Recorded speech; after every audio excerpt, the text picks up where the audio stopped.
Games based on film and TV franchises are often considered the ugly duckling of the gaming world. But where this stereotype was turned on its head, however, was with Creative Assembly's 2014 game, Alien Isolation. Carrying on from Alien, 15 years after, to be exact, this story follows Amanda Ripley, daughter of Ellen, as she investigates her mother's disappearance, which leads her to the space station, Sevastopol. Once inside, she discovers the station is in disarray and an alien creature is on the loose.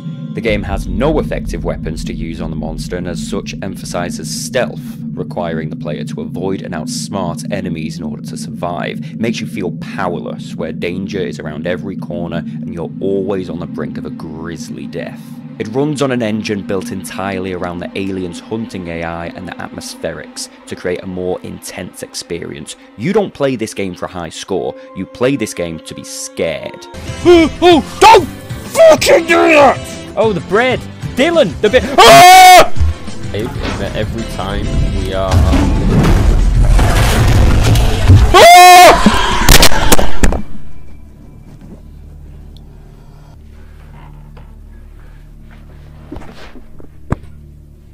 Isolation was designed to resemble the original film exactly and features a similar lo-fi 1970s version of what the future would look like. Despite being a nearly 10-year-old game now, Sevastopol is, in my opinion, possibly the prettiest environment ever portrayed in a video game.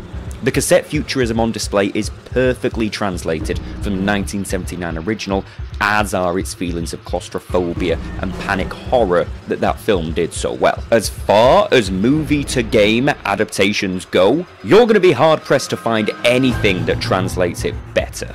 Isolation sold over 2 million copies by May 2015, but received some mixed reviews. Its art direction, sound and AI were praised, while its characters and its length received some criticism.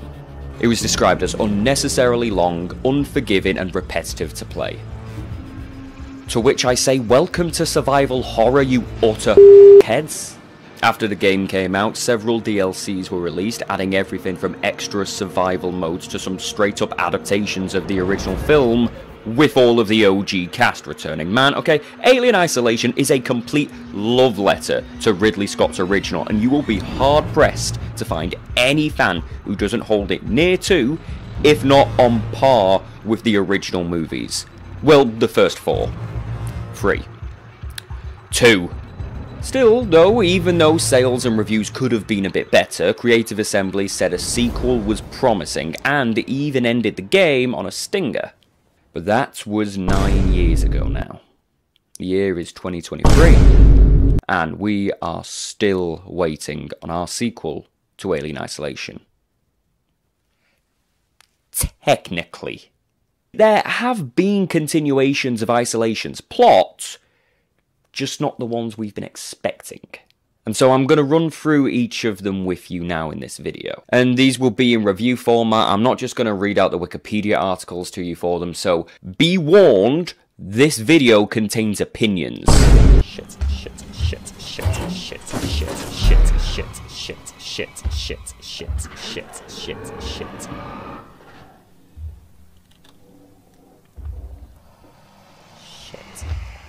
Shit. Shut the fuck up! In our first attempt to find a worthy Isolation successor, we first come to a comic series published in 2019 called Alien Resistance. This proudly boasted the fact that it was both a sequel to Isolation and a continuation of Dark Horse's own Alien comic, Alien Defiance. Set 3 years after Isolation ended, Amanda is approached by her old friend and ex-colonial marine, Zula Hendricks. Weyland-Yutani Corporation have been continuing silencing their efforts to expose them, and now the company has actually managed to acquire xenomorph specimens with obvious bioweapon intent. The two join forces in an attempt to stop them, and it's an alright premise, but Alien comics have always had top-tier artwork, moody art pieces that manage to be just as unsettling as they are beautiful. I'm glad that H.R. Giger's biomechanical design work has continued to be such an inspiration on the way these stories in the Alien franchises are portrayed, and weren't just abandoned at the conceptual level. But Unfortunately, I am just going to have to say it straight. You can't read this unless you've played both Alien Isolation, which makes sense, but also read Alien Defiance, which I hadn't done when I read it. Basically nothing is done to establish the events of the universe prior, and you just have to kind of play catch up while also taking in the new events going on, which my main complaint with Resistance is that it really doesn't feel like a continuation of the stories that came before it. Amanda is little to nothing left of the character that was set up in Isolation, and she's just a blank-faced action hero heroine that I'm really sick of seeing as a trend now. What made Ripley and Regina cool weren't that they were badasses, they were, but they were badasses while also having a personality and retaining their femininity. It's the same reason why I don't really like Resident Evil 3 Remake's version of Jill Valentine. You can swap her out for Sarah Connor and the game stays exactly the same. And likewise, you could swap out either of these girls for original characters and it'd make zero impact on the actual events that unfold in the story. Which is a shame because Alien and Predator comics follow an anthology format that really makes them incredibly easy to jump into usually. While at it, there was also a prequel comic released with the game that was initially exclusively available to San Diego Comic-Con, but was later released online, and Jesus Christ, thank God, because f***ing hell.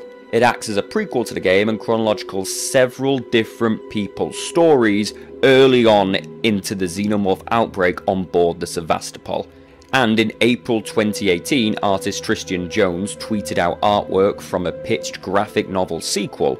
Unfortunately, nothing came out of this, but I'd be more than interested to see what his treatment had in store.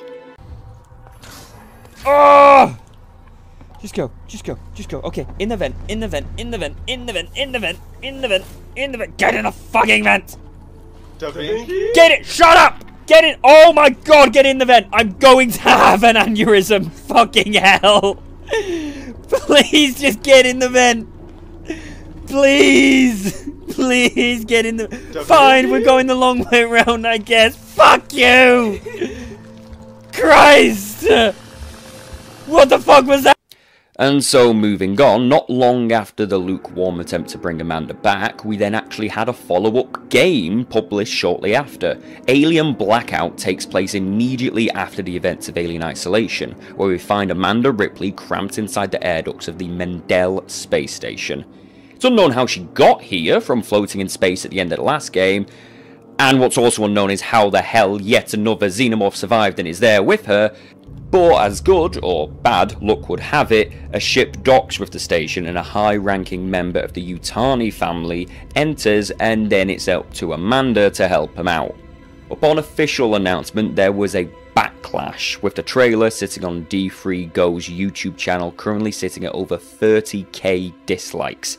Immediately, an attempt at damage control was taken by Fox, them stating specifically that Blackout wasn't a direct sequel to Isolation, despite being set only a few days after, directly referencing it, starring the same main character and even bringing back the same voice actress for her. But why all this backlash? It's a sequel game, right? This is what you guys have been wanting. Why are you whinging? Do you guys not have phones? Yeah, you guys all have phones, right? It was for iOS. The game was actually based on a scene from Alien Covenant where David locks doors from a control terminal to keep the xenomorph away from the human protagonists. And so, the main gameplay loop in this comes down to Amanda shutting doors and telling the crew members where to run. The alien can also attack Amanda directly, which switches her to a first-person mode, where you have to quickly close a hatch. It's Five Nights at Freddy's. They took one of the best horror games from the past decade and made it into a Five Nights at Freddy's clone. Did we want this? Did anyone want this? I don't think there's that big of an overlap between fans of Five Nights at Freddy's and Alien. Showtime already. Shut up, that was a phase! But look, as far as mobile-based horror games go, this one's actually kind of alright. I admit it. I played a bit of it for this video, and the atmosphere it sets up is as palpable as it can be on a mobile phone screen, and I even caught myself holding my breath at a few points. I think that we're past the point now of automatically pretending that the FNAF franchise has zero horror credit just because a bunch of kids like it, or I certainly am anyway. Those games are strategic and panic-based horror that builds its atmosphere steadily and actually makes their jump scares feel earned. And in fairness, that's also how I'd probably describe Alien Isolation. They're very different games, don't get me wrong, but I suppose if you're going to make a low-budget mobile game sequel to Alien Isolation, then this is probably the best you're going to get. So it's okay, I guess. They made the best out of a bad situation, but it's still just not a sequel, a proper sequel, a AAA title on console like we want. Eat meat. Meat item. Meat item for you. Where's it gone? What the fuck? This next one isn't strictly a sequel, but I do want to give a bit of praise towards the audiobook and novel adaptations of this game. Author Keith R.A. DeCandio does a fantastic job at fleshing Amanda out a lot more, which injects a level of emotion that just wasn't present in the original. See, half of this book is an adaptation of Alien Isolation, the other is flashbacks. Amanda's backstory as she grows up without her mother and her sketchy relationship with her stepdad. It also actually retcons Amanda and Hendrix's off-screen friendship that was referenced in Defiance. From what I read from reviews, a lot of readers really don't seem to jive with the constant flashbacks, but honestly, they made the book for me. I have played the original game to death. I know it a lot, so getting to experience it in a different light and having more lore and character shed onto the events that I know so well was a very intriguing experience. Something that both this adaptation and the comic book prequel did very well was bringing to light the more mundane lives of people in this world. For as dystopian and strangely aesthetically pleasing as the world of Alien is, the only times we really get to see it is as the backdrop to the xenomorph shenanigans. In fact, I'll even go one step further and say between these pages of teenage angst and the brutalistic, futuristic world of Alien, the author actually made me appreciate the newer model over the classic. So we've got a mobile game, a comic book, a novelization, a kind of spin-off prequel, and as far as other sequels go for it, there was a pinball game. There was Alien Isolation, the digital series, one by IGN. It's just the game, again, done as one long animatic. It's alright. You know, all of these are kind of sequels. Just not the ones that we want. In an interview with AVP Galaxy, Greg Napper said that Creative Assembly was definitely under deep consideration of a sequel at some point. The plot for a sequel is a daily topic in the studio sometimes. People have their own ideas for where it should go, our writers have some solid concepts, and yes, we do have a great opportunity to continue Amanda Ripley's story. I personally think that Amanda didn't get infected in the hive, as when she wakes up, the closed egg remained closed. I think the action-orientated Alien-style game is very different from what Isolation is. If we made a sequel, I would stick to the same terrifying single Alien approach, but do with more environment and interactivity within it. But that was 9 years ago. The year is 2023, and we are still waiting for our sequel to Alien Isolation. But I'm gonna have to play the pessimist here and say, do we even really still want one? When you look at the other sequels we've gotten, it's clear that passing off the license to other companies just causes a disconnect. And with Creative Assembly no longer having the rights to Alien, if one were possible, it'd have to be produced under a different company, so although a sequel to Isolation may in fact be possible, especially with the new rebranding the Alien and Predator series are getting under Disney, it's unlikely that it'd be Creative Assembly working on it. And I'm sorry, but with a game that got it so right the first time, I wouldn't settle for anything less. Maybe this one just needs to stay on the plinth that we put it on. That was fair. Sing we now, sing for the Also, as one final note, in James Cameron's original script for Aliens, Ripley's daughter was actually still alive by the time she came out of hypersleep. She's old and frail, and when Ripley speaks to her on the video phone, she rejects her outright for abandoning her. This was cut from later versions of the script, and I want to say because it was too depressing, but this is the same company that gave us Alien 3. In the final version, the photograph of Amanda that's seen is actually that of British actress Elizabeth Inglis, Sigourney Weaver's mum in real life. So tell me, what do you want from an Alien Isolation sequel?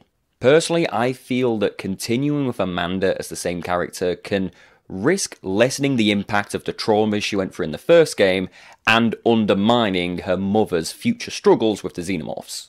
If it was entirely up to me, I wouldn't do a sequel to Alien Isolation. I would do a prequel to Aliens, one that follows Rebecca Jordan during the early days of the xenomorph outbreak at Hadley's Hope. But maybe I'm biased. I seriously just need to pre-record this bit. If you've enjoyed this strange delve into niche media, please do subscribe for more or leave a like. Or if you want to see more of me, you can follow my social medias. I'm most active on Instagram and Twitter. Or if you want to see me making a fool of myself for the validation of strangers, my TikTok is also a thing. Hope you've enjoyed this video, and even if you haven't, hope you have found it just the least bit interesting. Thank you very much for watching. Goodbye.